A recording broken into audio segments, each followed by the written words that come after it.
Good afternoon. You know, there are moments in this life, and I mean this literally, when the pure, unadulterated evil is unleashed on this world. The people of Israel lived through one such moment this weekend. The bloody hands of the terrorist organization Hamas, a group whose stated purpose for being is to kill Jews. This was an act of sheer evil. More than 1,000 civilians slaughtered, not just killed, slaughtered in Israel. Among them, at least 14 American citizens killed. Parents butchered using their bodies to try to protect their children. Stomach-turning reports of babies being killed. Entire families slain. Young people massacred while attending a musical festival to celebrate peace. Women raped, assaulted, paraded as trophies.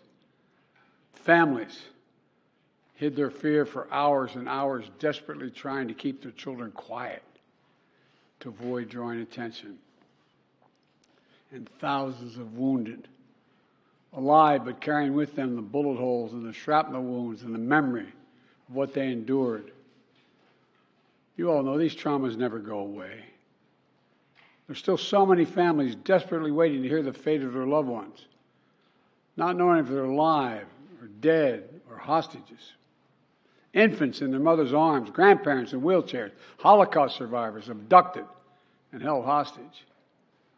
Hostages whom Hamas has now threatened to execute in violation of every code of human morality. It's abhorrent. The brutality of Hamas, these bloodthirstiness brings to mind the worst rampages of ISIS. This is terrorism. But sadly, for the Jewish people, it's not new. This attack has brought to the surface painful memories and the scars left by a millennia of anti-Semitism and genocide of the Jewish people. So in this moment, we must be crystal clear. We stand with Israel. We stand with Israel. And we will make sure Israel has what it needs to take care of its citizens, defend itself, and respond to this attack. There's no justification for terrorism. There's no excuse. Hamas does not stand for the Palestinian people's right to dignity and self-determination. Its stated purpose is the annihilation of the state of Israel and the murder of Jewish people. They use Palestinian civilians as human shields. Hamas offers nothing but terror and bloodshed with no regard to who pays the price. The loss of innocent life is heartbreaking. Like every nation in the world, Israel has the right to respond, indeed has a duty to respond to these vicious attacks. I just got off the phone with a third call with Prime Minister Netanyahu, and I told him, the United States experience what Israel is experiencing, our response will be swift, decisive, and overwhelming. We also discussed how democracies like Israel and the United States are stronger and more secure when we act according to the rule of law. Terrorists purposely target civilians, kill them. We uphold the laws of war, the law of war. It matters. There's a difference. Today, Americans across the country are praying for all those families that have been ripped apart. A lot of us know how it feels. It leaves a black hole in your chest when you lose family. Feeling like you're being sucked in. The anger, the pain, the sense of hopelessness. This is what they mean by a human tragedy, an atrocity on an appalling scale. But we're going to continue to stand united, supporting the people of Israel who are suffering unspeakable losses and opposing the hatred and violence of terrorism. My team has been in near constant communication with our Israeli partners and partners all across the region and the world from the moment this crisis began. We're surging additional military assistance, including ammunition and interceptors, to replenish Iron Dome. We're going to make sure that Israel does not run out of these critical assets to defend its cities and its citizens. My administration has consulted closely with Congress throughout this crisis. And when Congress returns, we're going to ask them to take urgent action to fund the national security requirements of our critical partners. This is not about party or politics.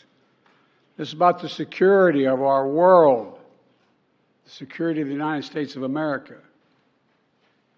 We now know that American citizens are among those being held by Hamas. I've directed my team to share intelligence and deploy additional experts from across the United States government to consult with and advise Israeli counterparts on hostage recovery efforts. Because as president, I have no higher priority than the safety of Americans being held hostage around the world. The United States has also enhanced our military force posture in the region to strengthen our deterrence. The Department of Defense has moved the USS Gerald R. Ford Carrier Strike Group to the Eastern Mediterranean and bolstered our fighter aircraft presence. And we stand ready to move in additional assets as needed. Let me say again, to any country, any organization, anyone thinking of taking advantage of this situation, I have one word: don't. Don't. Our hearts may be broken, but our resolve is clear. Yesterday, I also spoke with the leaders of France, Germany, Italy, and UK to discuss the latest developments with our European allies and coordinate our united response. This comes on top of days of steady engagement with partners across the region. We're also taking steps at home. In cities across the United States of America, police departments have stepped up. Security around centers of Jewish life. The Department of Homeland Security and the Federal Bureau of Investigation are working closely with state and local law enforcement and Jewish community partners to identify and disrupt any domestic threat that could emerge in connection with these horrific attacks. This is a moment for the United States to come together, to grieve with those who are mourning. Let's be real clear. There is no place for hate in America. Not against Jews, not against Muslims, not against anybody. What we reject is terrorism. We condemn the indiscriminate evil, just as we've always done. That's what America stands for. You know, just over 50 years ago, I was thinking about it this morning, talking to the Secretary of State, the Vice President in my office.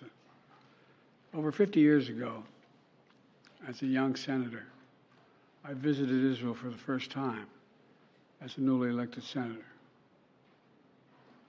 And I had a long, long trip, a meeting with Golda Meir in her office just before the Yom Kippur War.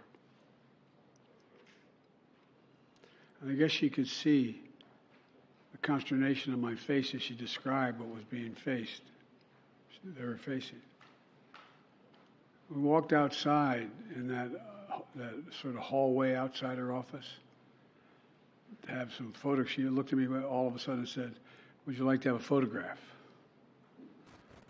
And so I got up and followed her out. We were standing there silent, looking at the press. She could tell, I guess, I was concerned. She leaned over and whispered to me. She said, "Don't worry, Senator Biden. We have a secret rep in here in Israel." My word is what she said. We have no place else to go. We have no place else to go. For 75 years, Israel has stood as the ultimate guarantor of the security of Jewish people around the world, so that the atrocities of the past could never happen again. And let there be no doubt, the United States has Israel's back. We will make sure the Jewish and democratic state of Israel can defend itself today, tomorrow, as we always have. It's as simple as that. These atrocities have been sickening. We're with Israel. Let's make no mistake. Thank you. Mr. President, what was your reaction?